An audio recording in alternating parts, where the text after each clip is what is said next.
The holographic projector flickered to life in the center of the United Earth Assembly, casting the imposing forms of the Galactic Council's 5 supreme arbiters into the chamber.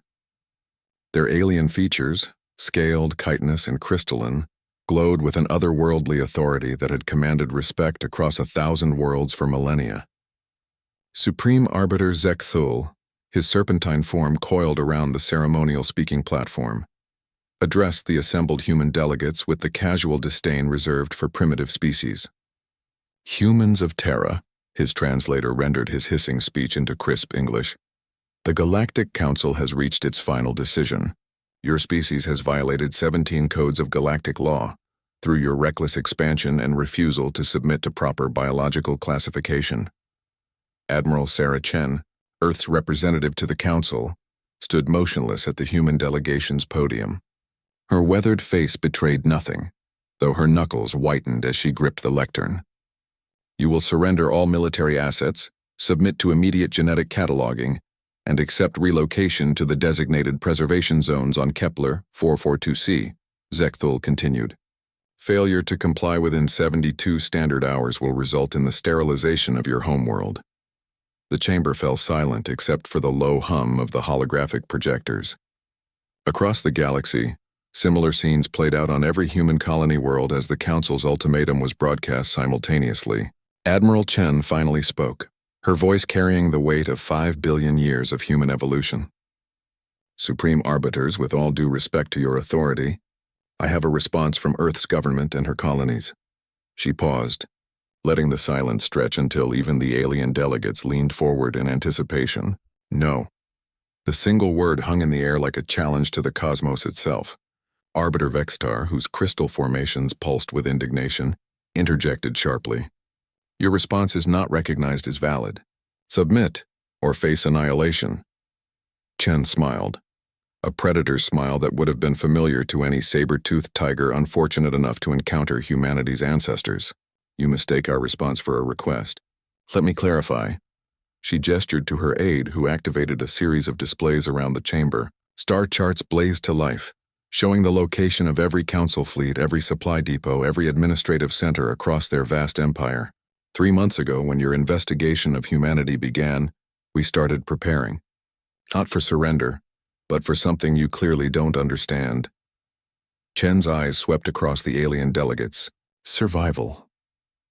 The displays shifted, showing sleek human vessels emerging from stealth positions near every critical council installation. They had been hiding in asteroid fields, behind planetary rings, in the magnetic shadows of gas giants, places no sensible species would think to station warships. "Impossible," Zekthul hissed. "Our sensors detected no human vessels in those sectors." "Your sensors are designed to detect energy signatures from civilized warfare," Chen replied. "Regulated, predictable, bound by your precious galactic conventions. We went back to basics." The truth was beautiful in its simplicity. While other species had evolved beyond the need for stealth and cunning, humanity had refined these skills across millennia of conflict. Their ships ran silent and cold, their crews sustained by recycled air and sheer bloody-mindedness. They had spent 3 months becoming invisible ghosts in the Council's own backyard. "You want to see what defiance looks like?" Chen continued. "Every human colony world has been evacuated to deep space installations you can't track. Our entire population is now mobile, untouchable. Meanwhile, our primitive nuclear weapons are currently positioned within striking distance of every Council world." Arbiter Kethmore, his insectoid mandibles clicking nervously, leaned forward. "You would commit genocide? Destroy billions of innocent lives?" Chen's expression hardened. "You offered to sterilize Earth. We're simply returning the courtesy. The difference is, we're giving you a choice." She walked closer to the holographic projections, her presence somehow diminishing their alien majesty. "Humanity doesn't want your empire. We don't want to rule your species or destroy your culture. We just want one thing that you've apparently forgotten the meaning of: freedom."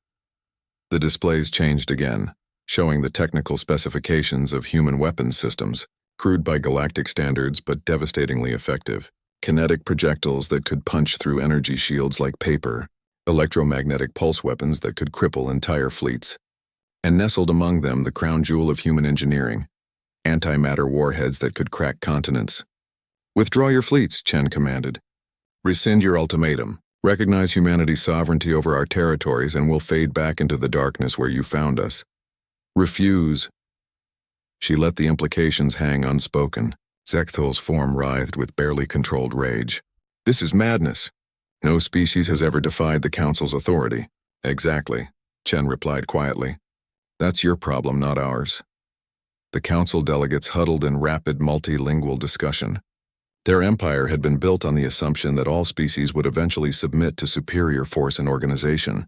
They had never encountered a species that preferred mutual annihilation to subjugation. Finally, Supreme Arbiter Lethia, whose ethereal form had remained silent throughout the proceedings, spoke with a voice like distant wind chimes. "What guarantees do we have that humanity will honor such an agreement?" Chen laughed, a sound that somehow carried both mirth and menace.